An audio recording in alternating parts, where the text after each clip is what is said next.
bahas bentuk sanksi pidana dalam KUHP, Bang, perlindungan, tapi boleh disampaikan dulu ini sanksi pidananya, pengertian pidana nih seperti apa sih? Sanksi pidana ini kan yang secara umum ya, secara awam itu ketika dia dulu melakukan perbuatan pidana lalu diungkap dalam sebuah perkara pidana, baik kejaksaan ataupun dari kepolisian, lalu dia tetapkan sebagai tersangka, misalkan dinyatakan ada dugaan bersalah, lalu setelah dari tersangka dilimpahkan perkaranya ke pengadilan, menjadilah terdakwa. Setelah menjadi terdakwa, lalu dinyatakan bersalah benar-benar dari fakta-fakta persidangan oleh majelis hakim dan kejaksaan bisa membuktikan itu adalah sebuah kesalahan ataupun perbuatan pidana yang dilakukan oleh terdakwa, maka diputuskanlah oleh majelis hakim dia dinyatakan bersalah.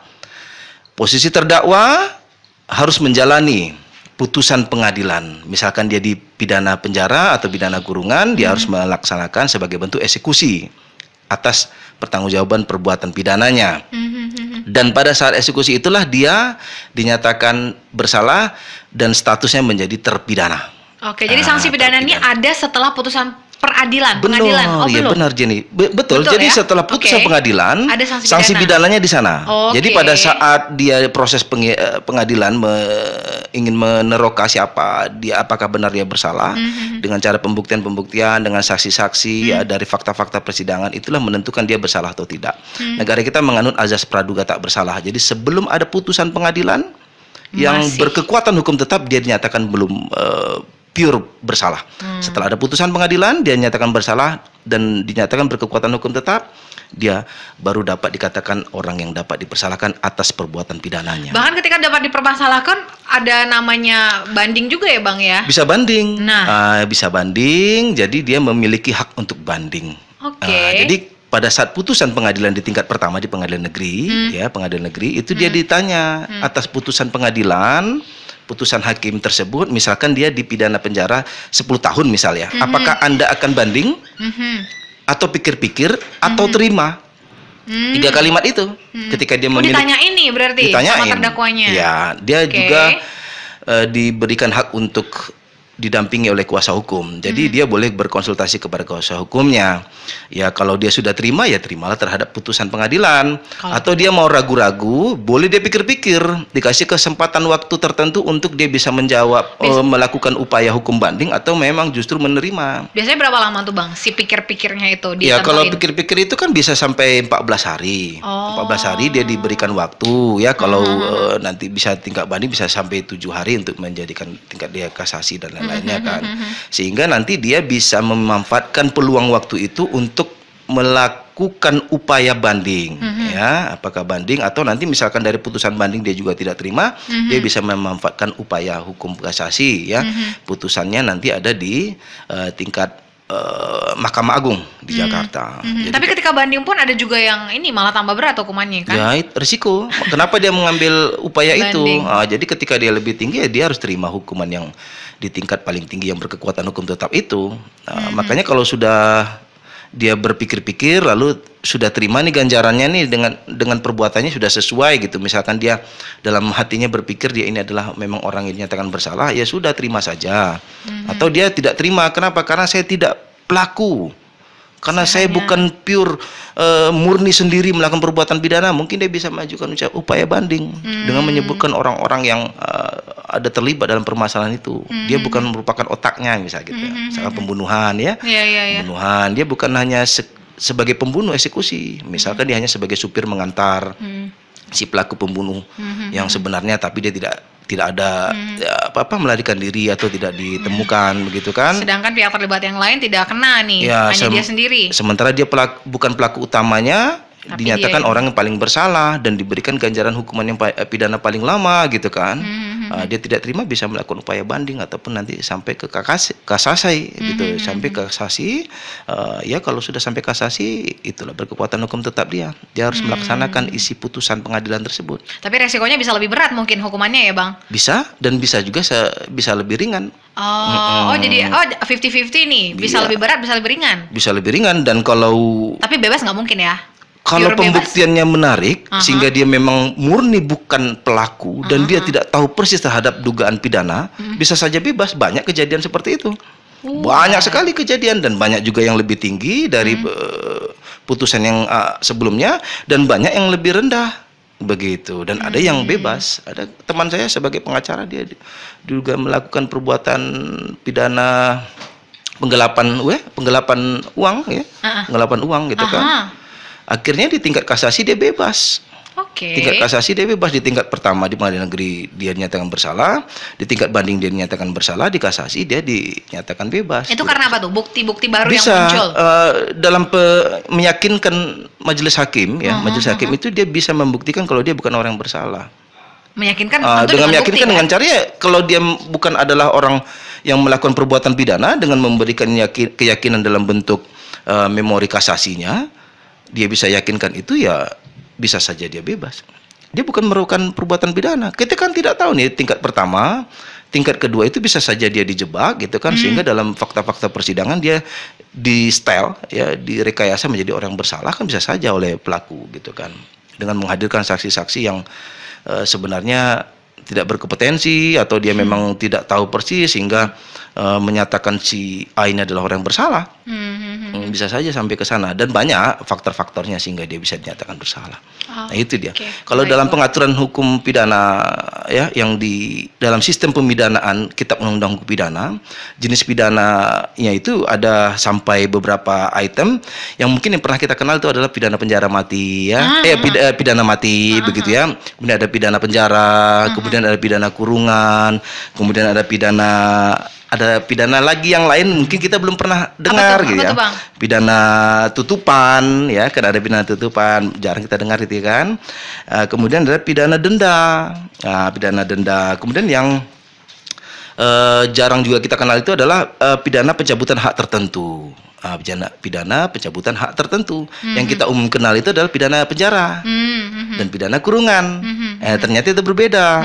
Perbedaannya tidak spesifik ya, cuma hanya pemberlakuan masa tahanannya saja. Nah, yang pidana mati kita jabarkan terlebih dahulu ya, Jessy. Siap. Ya, itu kalau diatur dalam yang mati dulu ya. Kitab Undang-Undang Hukum Pidana itu diatur dalam pasal 10 ya. Kita tidak bicara detail tentang teori, nanti kita akan bahas secara umum saja agar masyarakat awam pun bisa memahaminya dengan bahasa keseharian. Siap. Pidana mati ini biasanya adalah pidana yang dijatuhkan kepada seseorang yang kejahatannya itu sangat berat, yang tidak bisa ditoleransi setelah dibuktikan memang dia adalah orang bersalah ya, dan kemudian dia tidak ada diberikan kesempatan untuk dimaafkanlah ibaratnya begitu ya, sehingga dijatuhkan hukuman mati. Salah satu contoh kasusnya apa tuh, Bang? Salah satu contohnya, dia berencana ingin membunuh presiden, kepala negara, ya kan, dibuktikan dia adalah orang yang bersalah. Dibuktikan, dapat, kemudian dia bisa ketika pembuktiannya menarik, pas, tepat, ya, dia adalah sebagai pelaku utama yang berencana membunuh presiden, bisa dijatuhkan hukuman mati. Hukuman mati ini adalah jenis pidananya dilakukan dengan ditembak. Oh gitu. Bukan disuntik ya?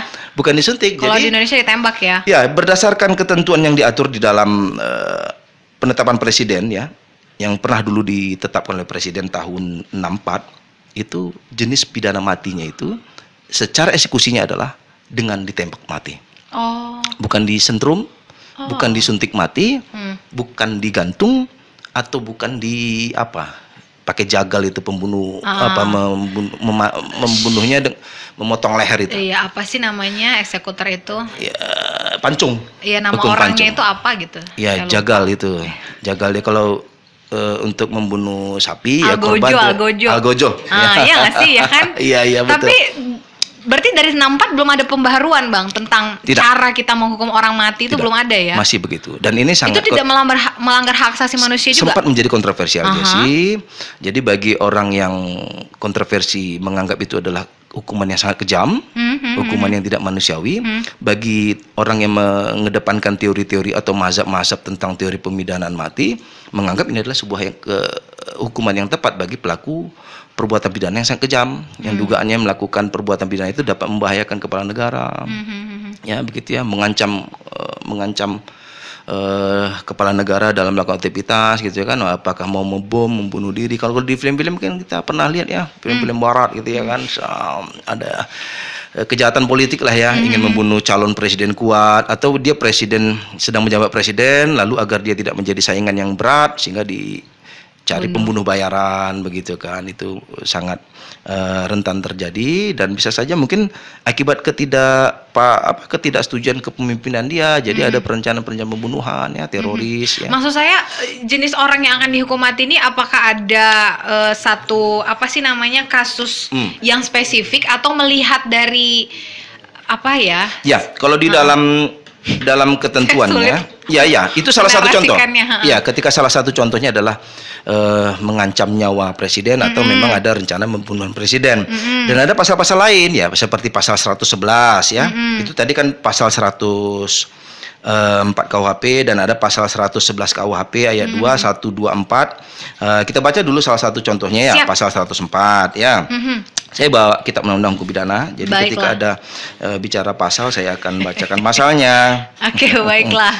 Jadi kalau pasal 104 ini, makar dengan maksud membunuh presiden dan wakil presiden, atau dengan maksud merampas kemerdekaan mereka, atau menjadikan mereka tidak mampu memerintah, diancam dengan pidana mati, atau pidana penjara seumur hidup, atau pidana selama waktu tertentu paling lama 20 tahun. Itu pasal 104. Jadi ada rencana membunuh presiden atau wakilnya, atau merencanakan untuk menghalang-halangi dia kebebasan untuk melakukan tugas dan fungsi presiden, itu juga bisa diancam dengan pidana ini. Kemudian kita bisa lihat di pasal 111 ya. Pasal 111 ini di ayat 2-nya Jesse. Oke. Ayat 2-nya itu ya kita baca. Baik. Barang siapa memasukkan suatu benda yang dapat digunakan untuk memberi bantuan material dalam menyiapkan, memelancar dan mengadakan penggulingan pemerintah. Ya, sedangkan diketahui ada alasan kuat untuk menduga bahwa benda itu akan dipakai untuk perbuatan tersebut.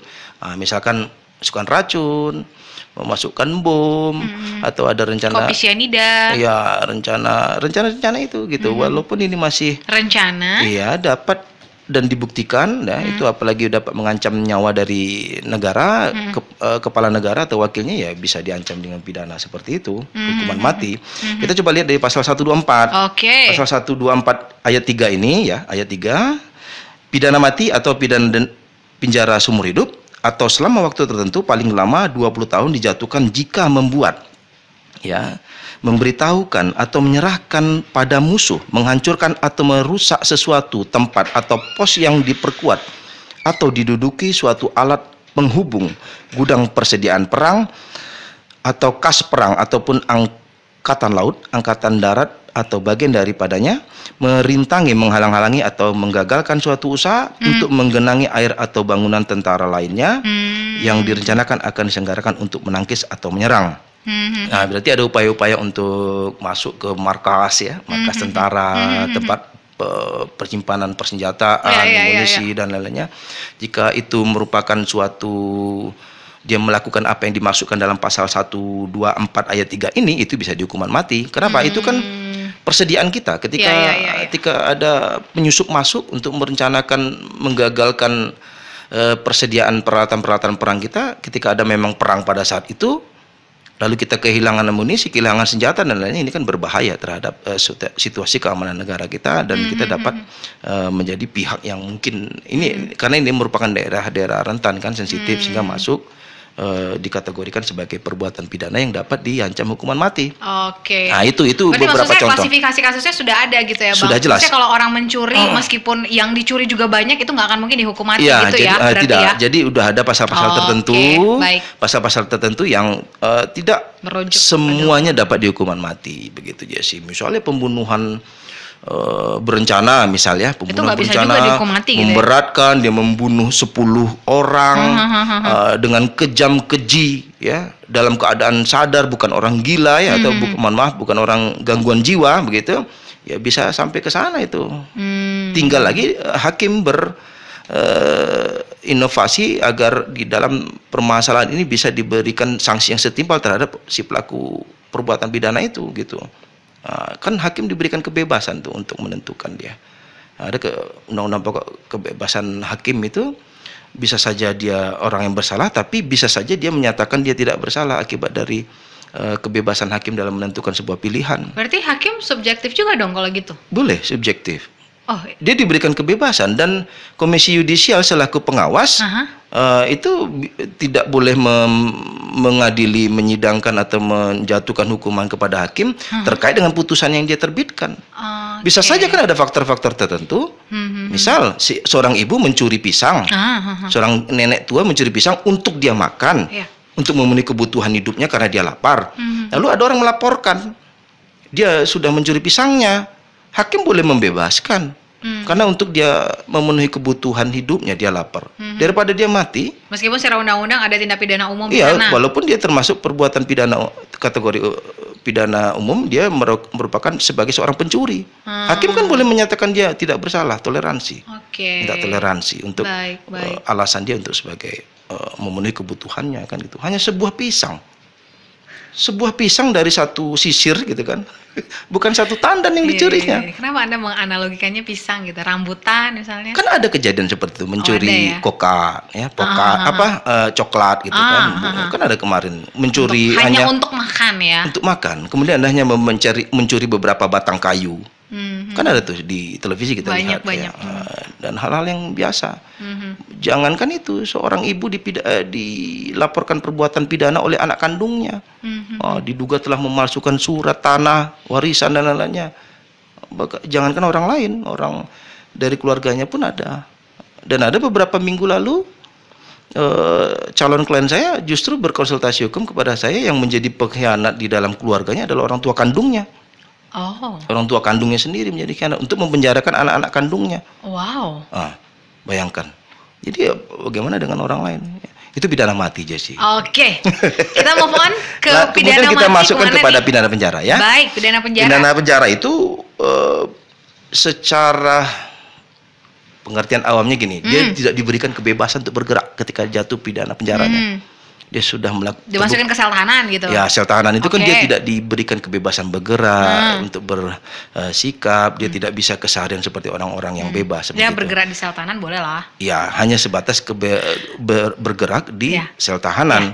Kebebasan dia bergerak itu tidak seperti orang-orang umum. Nah, itulah secara pengertian apanya ya. Dia di dalam penjara, ruang geraknya diatur. Cuma yang paling penting itu adalah di dalam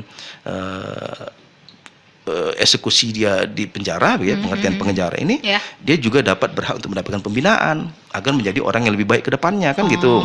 Itulah di lapas gitu ya. Ya, misalkan di dalam Sialan Bungkuk itu kan, ya, lapas Sialang Bungkuk itu lembaga pemasyarakatan yang ada di samping kantor kita ini ya, Barabas ya. Nah, ini kan tempat orang tahanan itu kan. Di sana dia berhak untuk mendapatkan pembinaan. Ya, pembinaan. Umumnya mereka itu setelah keluar dari penjara, setelah bebas begitu ya, dia hafal ini seluruh KUHP ini, Jesse. Iya. Itu kita bisa pun ya? Ya, karena di sana dibina. Suruh menghafal setebal ini KUHP.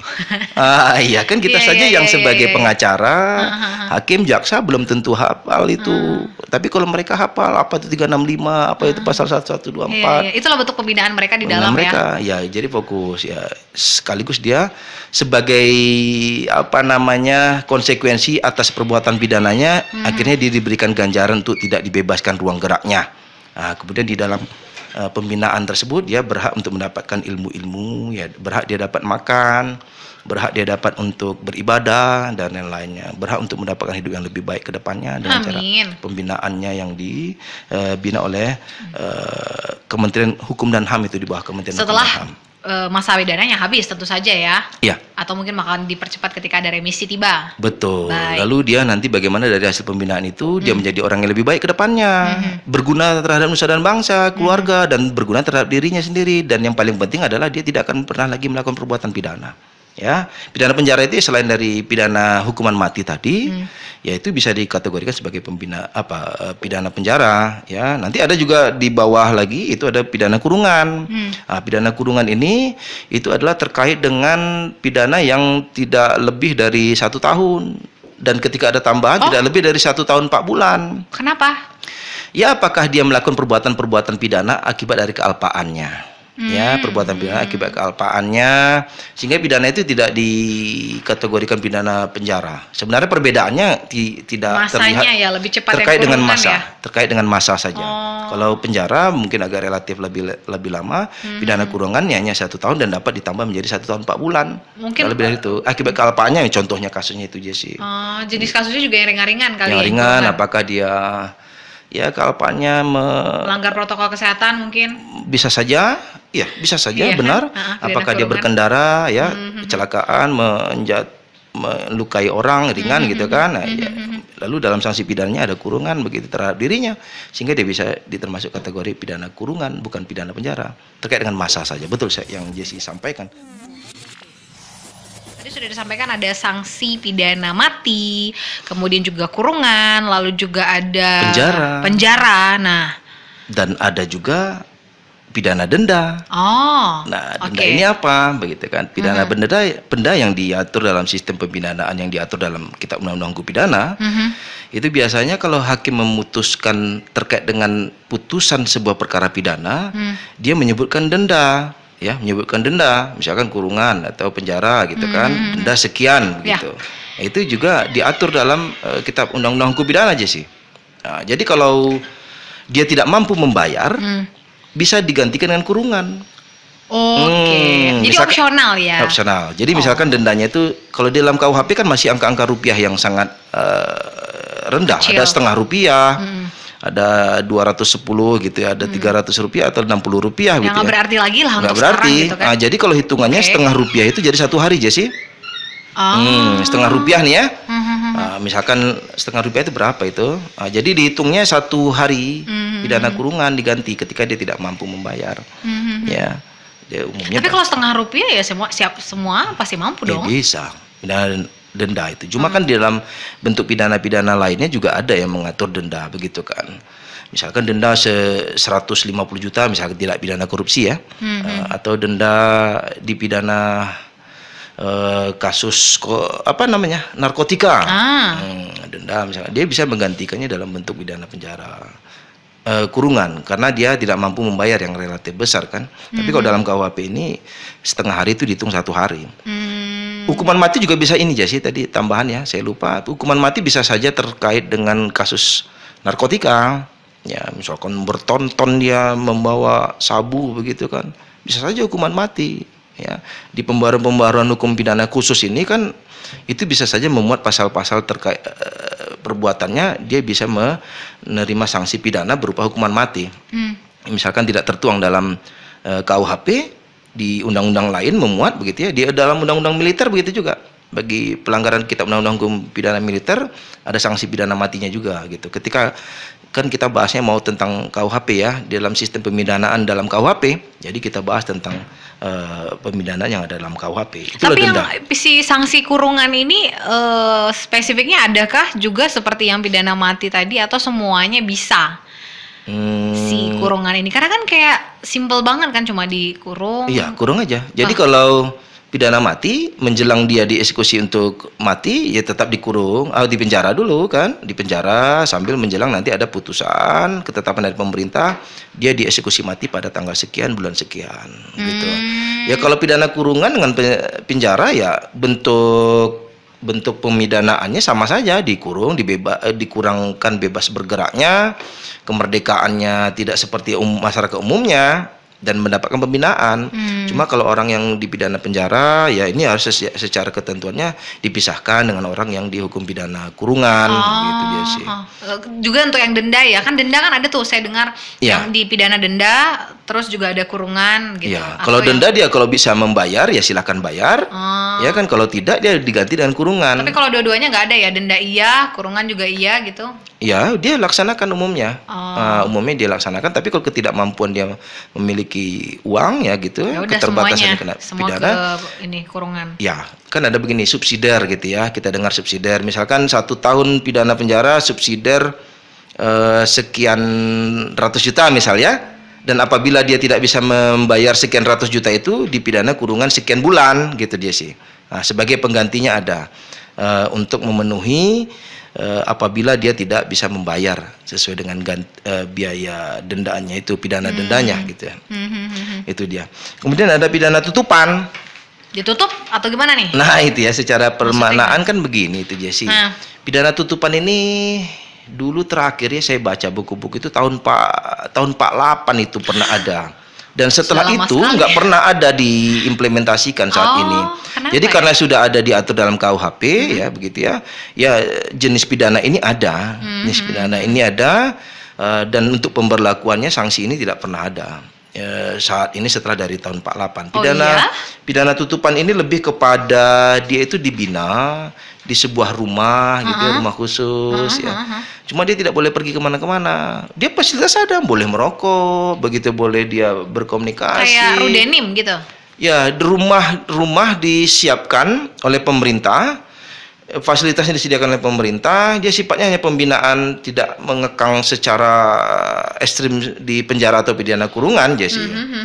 Jadi sama tibanya ya kayak sama tidak dipidana begitu, makanya jarang diimplementasikan. Justru tidak ada sama sekali. Justru tidak ada sama sekali. Tapi masih ada di KUHP kita ya. Dalam KUHP masih ada, juga ya? Belum dihapus Jesse. Artinya ketika ini memuat tentang ketentuan ini, mungkin ada suatu saat gitu ya, suatu saat ada pemberlakuan bisa memanfaatkan pidana ini. Ya, ini pidananya mungkin sangat ringan sekali ya, sangat ringan sekali. Disiapkan rumah yang layak begitu ya, tidak seperti di penjara atau di kurungan, fasilitas lengkap gitu. Ala-ala isolasi mandiri lah ya. Tapi kan isolasi mandiri kan ya betul seperti isolasi mandiri. Nah kalau yang ini kan sediakan seperti tempat khusus ya, fasilitasnya tetap sama. Iya. Tapi kan belum pernah diimplementasikan sejak tahun 40. Iya, dulu tahun 48 terakhir pernah ada sanksi itu diterapkan. Ya, saat ini secara pemidanaannya tidak pernah diberlakukan lagi. Kalau saya baca nggak ada lagi gitu. Mungkin karena terlalu ringan ya bang. Terlalu ringan, sepertinya tidak ada bentuk sanksi begitu ya. Padahal itu semua merupakan bagian dari sanksi. Kemudian ada pencabutan hak tertentu sanksi pidananya. Sanksi pidana itu pencabutan hak tertentu. Ya misalkan dia tidak boleh ikut berpolitik ya, atau dia tidak diberikan kalau kebebasan untuk orang bergaul, pengucilan begitu, pencabutan hak tertentu. Banyak cara mungkin agar dikucilkan dalam sosialisasinya lah mungkin. Iya, seperti ekstrimnya seperti itu. Jadi tidak boleh memilih dalam pemilu ya, atau dia tidak boleh mencalonkan RW begitu, tidak boleh misal tidak boleh memiliki KTP gitu kan, atau upaya yang bisa dikategorikan sebagai pencabutan hak tertentu itu, dia bisa mengimplementasikan ini, dan ini juga sangat jarang juga diimplementasikan itu. Dan tetap saja ini ada pada putusan hakim. Ya, sangat jarang berarti ada. Jarang dan ketika mau diberlakukan ya ada ketentuannya. Yang umum kita lakukan itu kan adalah kurungan, pidana penjara, ataupun ada mati kan. Tapi setidaknya pernah ada. Dan pernah ada pencabutan hak tertentu, pasti pernah ada. Misalkan dia jatuhan hukumannya seumur hidup, pencabutan hak tertentunya juga seumur hidup gitu. Misalkan dia 2 tahun pidana penjaranya, pencabutan hak tertentunya bisa dilakukan selama 2 tahun juga gitu. Dia bisa beriringan dengan pidana penjara yang dia kurungkan. Baik. Siap. Misalkan dia mencabut jabatannya gitu kan. Jabatannya saat ini misalkan sebagai kepala dinas gitu Jesse ya. Akibat dari perbuatan pidananya dia terbukti, selain dia dipidana penjara, jabatannya harus dicabut gitu. Begitulah salah satu bentuk contohnya ketika mau jadi implikasi daripada pidana yang sebelumnya gitu ya. Implementasikan dari perbuatan pidana yang dia lakukan. Oke. Kemudian ada perampasan barang-barang tertentu. Itu bentuk sanksi pidana juga Jesse, yang diatur dalam sistematik kitab undang-undang pidana. Barang-barang tertentu yang gimana nih maksudnya? Ya misalkan dia melakukan perbuatan pidana itu dengan menggunakan motor ya, menggunakan motor. Jambret misalnya. Jambret, begal. Kan pakai motor kan? Nah, mungkin naik becak, ya habis dikeroyok masyarakat lah. Jadi motor itu menjadi bukti ya, barang bukti untuk dijadikan sebagai penguat di dalam fakta-fakta persidangan. Dengan menggunakan motor inilah kau menjamret, dengan motor inilah kau begal, kan begitu. Sehingga dia dinyatakan bersalah Dari fakta-fakta persidangan dia terbukti dia adalah orang yang bersalah atas dugaan jambret ataupun begal. Motornya secara penetapan dari pengadilan, misalkan barang-barang tersebut dirampas ya, ataupun dimusnahkan atau mau dilelang, itu nanti dari berdasarkan ketentuan yang sudah berlaku itu. Nah, gitu. Jadi ada ketentuan itu. Nah, misalkan lagi korupsi gitu kan, tindak pidana korupsi, dia tidak bisa mengganti, mengembalikan uang kepada negara dari uang yang dikorupsi, tapi dia memiliki aset, ya apakah rumah, gitu ya, iya. rumahnya, diambil asetnya, ya bisa dirampas, diambil, kemudian dilelang, kemudian dilelang, ataupun bentuk-bentuk lain lah, mobil. Kalau kasus tindak pidana korupsi kan banyak itu, kadang mobil diambil, mobil mewahnya, motor-motor mewahnya, ada sampai tas. Tas yang harganya ratusan juta itu kan. Berarti intinya barang mati ya? Ya, barang-barang. Jadi nggak mungkin. Bisa termasuk yang tidak bergerak. Bisa termasuk hewan. Bisa kategori itu termasuk hewan. Anaknya nggak mungkin ya, anak nggak boleh. Istri gitu. Nggak. Jadi yang akibat dari penguasaannya, dari hasil dugaan tindak pidana korupsinya, atau ketika tidak ada, yang sebagai penggantinya adalah aset-asetnya. Ya, termasuk ini bisa binatang, misalkan ada sapinya ribuan ekor gitu kan, bisa termasuk itu. Nah, jadi ini saya coba boleh jabarkan ini Jessy tentang perampasan barang-barang tertentu agar diperkuat dengan statement saya yang secara awam saya jelaskan. Ya kan.